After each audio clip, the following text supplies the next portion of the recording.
I am not a professional woodworker, but I love woodworking videos, and I've watched a ton of videos on woodworking. And YouTube is absolutely flooded with videos about how to make a ton of money doing these projects that seem really easy to do. So that's kind of what this video is about. I made a set of nightstands using a set of plans that my wife Cassie found, and I decided to challenge myself. First of all, could I make these nightstands at all? Second of all, would they actually sell? At the end of the video, I'm gonna go over how much I spent, how much time it took, whether or not I actually like them, and whether or not they actually sold, and for how much.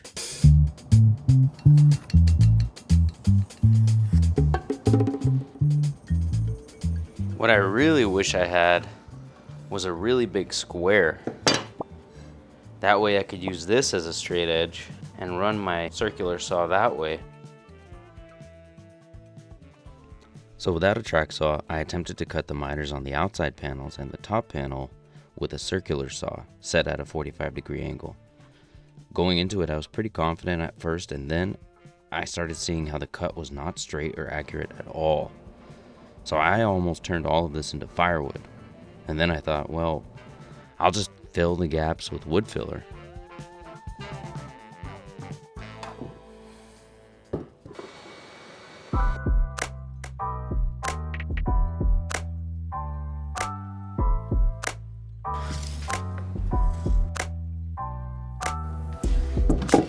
The plan said to cut the panels with miters and then cut material for the face frame. Then I need to put the face frame together, and then I need to attach the top and side panels to that face frame. I got this lunchbox planer for a really good price off of my neighbor, and I'm trying to plane down all the pine because this face frame, I'm making it out of 2x4s.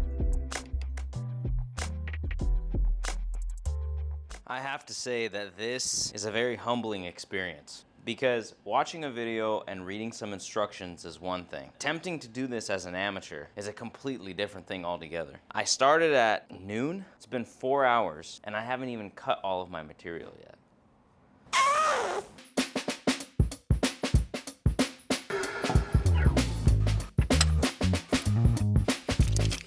So following the plans, I put pocket holes into the panels according to where they would attach to the face frame that I made.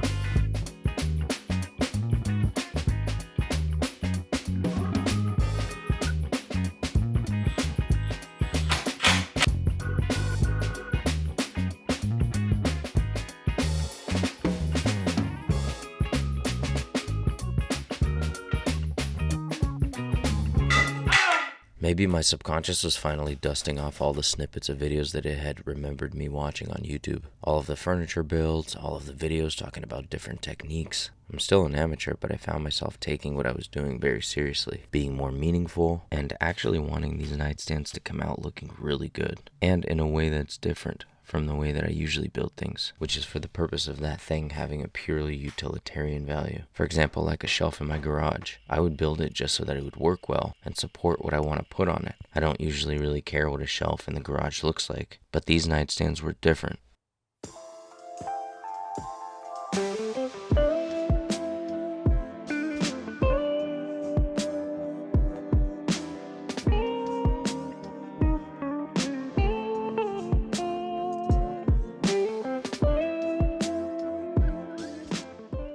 I've never really built a drawer before. Well, I kind of built some for the old workbench that was in my garage, but they came out like dog food. And I know I did it in a bad way. I didn't build it with a good drawer building technique. I literally just glued the ends of these together along with using brad nails, and then just made sure that the plywood that was on the bottom of the drawers was just as big as the drawer itself.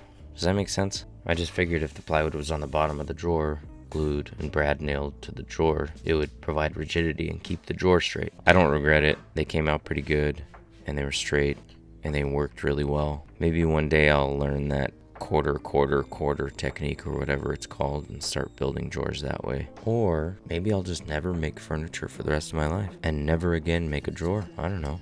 We'll see.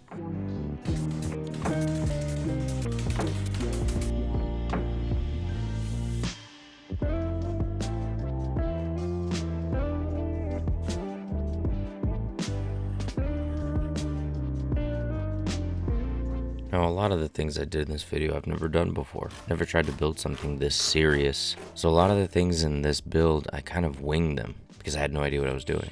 And I'm terribly impatient, but I just kind of took my time and tried to remember what I learned over the hours and hours and hours of doom scrolling woodworking videos I've done.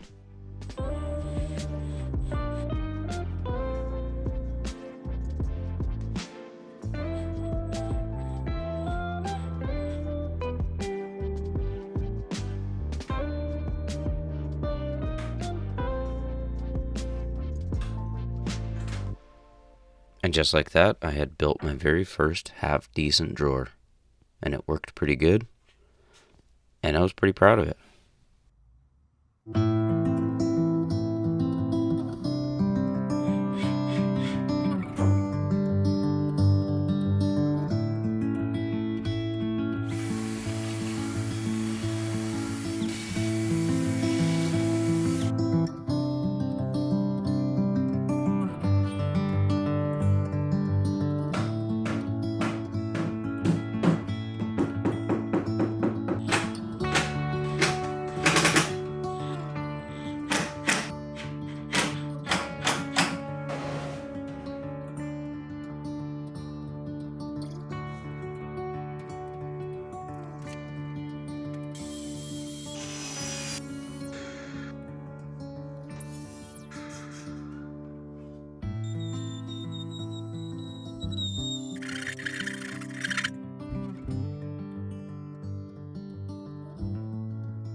So then I built a second nightstand, and I tried to cut the miters on the miter saw instead of the little Makita circular saw I have. There's actually a few things I tried to do differently with the second nightstand, just to experiment a little bit.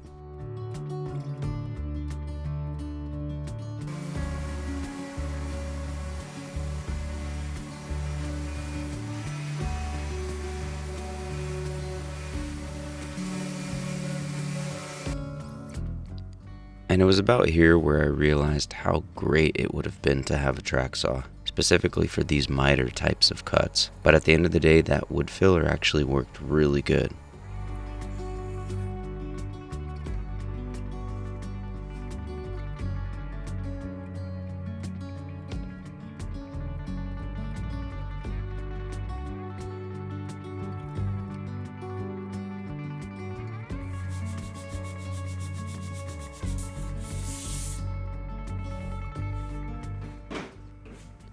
This little wood stain cocktail is also in the plans that Cassie found, and we really like the way they came out.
The closer that I got towards the end of the build of these nightstands, I started feeling more and more hope that these are actually going to come out pretty good.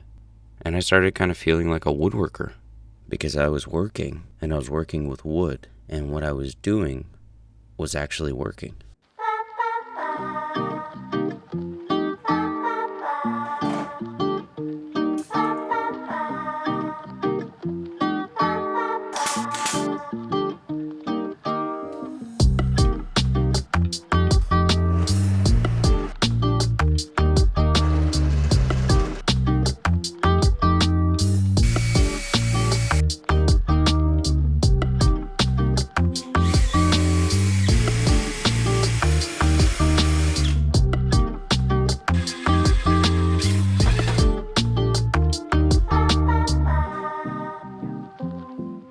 I'm going to be completely honest when I tell you this.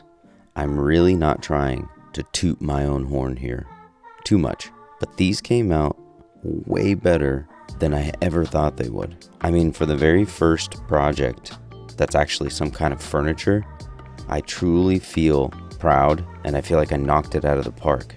That's a baseball reference. I don't watch baseball, but I think that means like a home run, right? Like you're winning. And Cassie didn't want to do it, but it was time to take pictures and post it on Facebook Marketplace.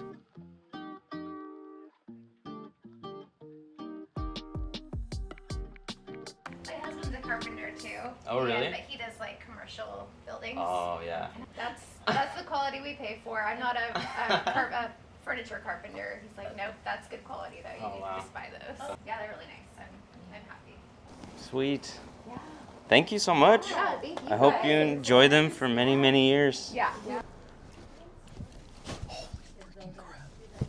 So they actually sold for $800, and they sold way quicker than I thought they would. Honestly, looking back, for a set of 2 nightstands, and considering they were made out of solid wood, $800 is not that bad, and they're gonna last forever if she takes care of them. So based off of all of the timestamps on the videos, I think it took me about 27 hours total to make these. And the materials, I got most of it at Lowe's. It was about $225. Now keep in mind, this is the first time I made something this big and this serious, so it was special, and I took my time to do it right. But all in all, the profit was about $5.75, and I think that pencils out to about $21 an hour. But I don't regret doing this at all. I learned a whole bunch. It was a lot of fun, and the outcome was great. Honestly, I don't think I'm gonna keep building stuff like this for a profit. I think my time would be better spent building things that we would have in our home that maybe we could sell at some later date, like when we want a different type of furniture. So maybe I'll test a smaller project to sell at some point in the future on this channel. Anyway, thank you so much for watching. I hope that it was entertaining, inspirational, and informative. I can use big words. I'll see you in the next video.